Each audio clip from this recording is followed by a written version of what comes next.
welcome back to allfreecrochet.com. Had a viewer yesterday say, Mikey, you need to do something about breast cancer awareness. You need to put an activity together, a particular tutorial to help support that. And they asked me if I knew that Bernat is actually running an actual campaign to help breast cancer awareness. And of course I know about that. I was going to do something like that last year, and here's my excuse. I learned about the yarn after breast cancer awareness month was gone. So I picked up the yarn anyway because I thought to myself, well, this is a really great idea.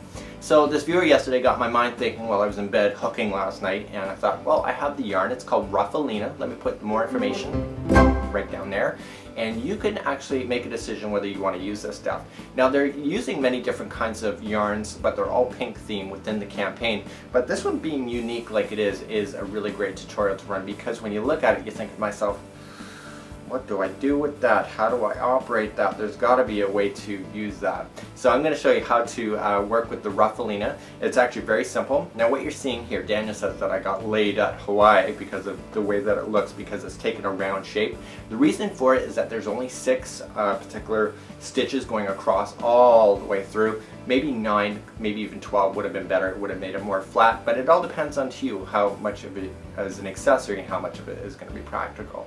So let's get started on using Ruffelina to make a breast cancer awareness scarf just for yourself. To get started, let's examine the scarf a little more carefully. You're going to notice that it's kind of like ruffling, kind of like waves turning it onto itself. It's just the way that the yarn is designed, but in actual fact, it's actually all just flat, just like so. So just the way that it's designed wants to curl in on top of each other, which is making it kind of like the ruffling look. So let's look on how it comes off the yarn ball, just like so. Okay, so it's going to look all bunched up just like so, and we just want to pull it apart. Okay, and once you get your rhythm, it actually goes really easily. So let's examine what we have. We actually have 2 layers. So we have here, and we have this little section, and then a gap, a little section, and a gap. So where we want to operate with this yarn is actually right in the gaps in between the top sections right there. So let's get started. I'm going to show you how to cast on, and as you can see how the bottom's kind of curling onto itself. That's exactly what you want. So let's begin to cast on. This is how I cast on. So if you have a different method that you most prefer and you don't want a needle between your legs, then by all means do what you feel most comfortable with.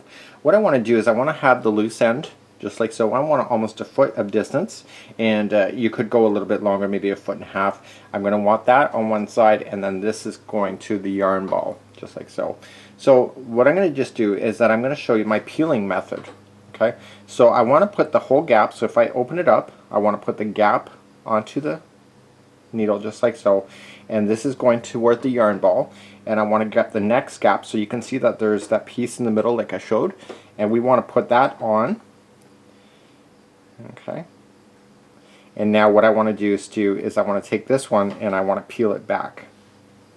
Okay, so let's work on to the next one. So see how this is part of what's already on the needle. We want to grab the next one along, put it on.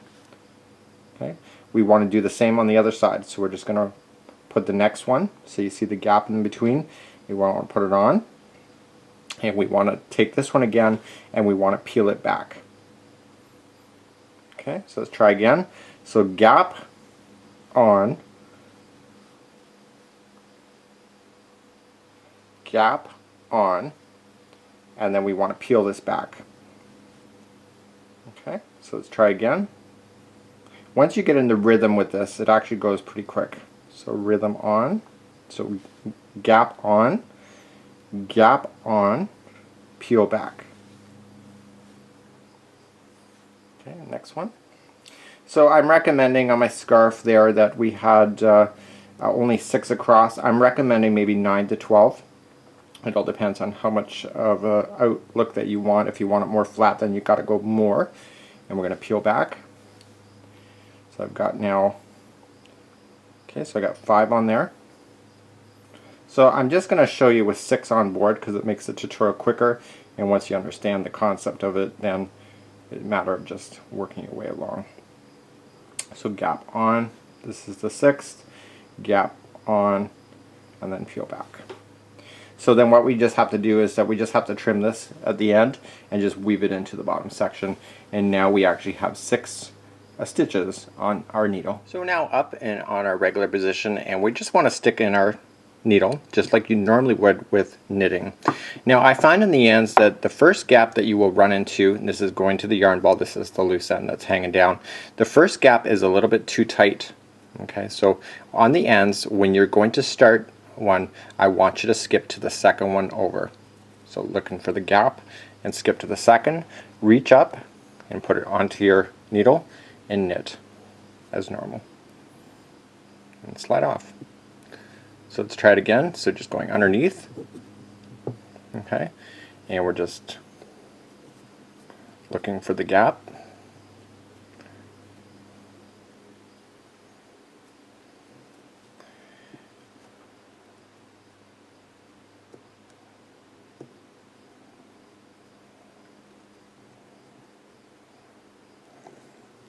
And knit as normal. I find when you're starting with this project you'll be a little slow, and it's just a matter of getting used to where the positioning of the yarn will be, but I'm kind of like holding that yarn in my right hand that you see on the screen so that it's not rolling up onto itself, because it can take a long time to unravel it every time. So I kind of want to keep my hands on it. So I'm now making my way to the end, just like so.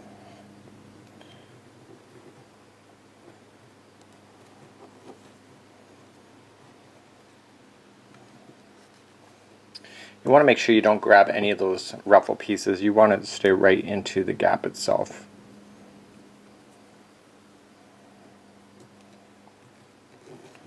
And knit. Okay, so we're now done our very first one. So now we're done, and we just want to rotate back, and we still have our 6 stitches on. And so I just want to slide them all up toward the end and just stick our needle to behind, just like we have been on the first layer. We don't ever do anything more than this with this yarn. It actually is very simple this way. And again, we just want to skip. This is the first and the second. We want to skip over. Okay, just like so. Slide it on, knit. So I did the scarf that I was wearing in the original opening of this video. I did that in about, I would say about 3 hours. It could have been 4. I was doing other stuff in between, like watching videos and surfing the net and doing a lot of things in between. I was kind of doing many things. So we just want to knit as normal, going back and forth. Okay. And see, I've got the actual piece stuck in it, so I want to just slide it out a little bit. You don't want those ruffles to catch in. It's good to put mistakes on videos too, just like that. Because I don't want to really refilm, but you know, this will happen to you, so it's good to know what to do in case. So we're just going to keep going back and forth as long as you want to go. One ball will equal one scarf, and you can see that it's starting to grow nicely on your knitting needles. So we got a request. I ran a similar tutorial on this the other day. People are requesting, how do you cast off? So I'm going to show you the casting off process right now. So we just want to wrap it as we normally would. Okay, so leaving the gap. Okay, I'm going the second one over because I'm on the end. We take it to the side. Let's knit the next one. We go into the next gap. And with our knitting needles, we go to the very first one that we put on there. Go on and pull it up over the top. Okay, so let's knit the next one on the left hand side. And knit. And taking the needle over here, come to the bottom one and shift it over. Okay, so we want to knit.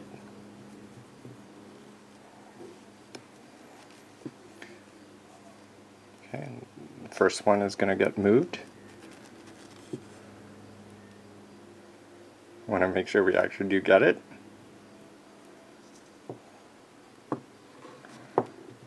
Okay, we want to knit.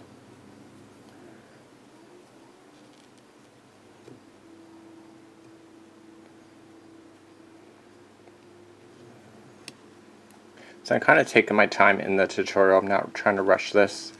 You know, it's once it gets, I swear to God, once it gets like almost like 2 inches long, this product gets a lot easier to work with. The project starts to relax on the needles, therefore it's a lot easier. So I'm just going to knit over, we're casting off, and this is the last one. So what I want to do now is that I want to trim the one that's going from to the yarn ball. I want to trim it, and I want to pull it through here, tie it tight, and then weave in my ends like I normally would. And this is the Ruffelina by Bernat, and this is a breast cancer awareness tutorial. And hopefully you enjoy, and you can find this yarn on Amazon and many other different websites, as well as in stores. Enjoy, have a great day.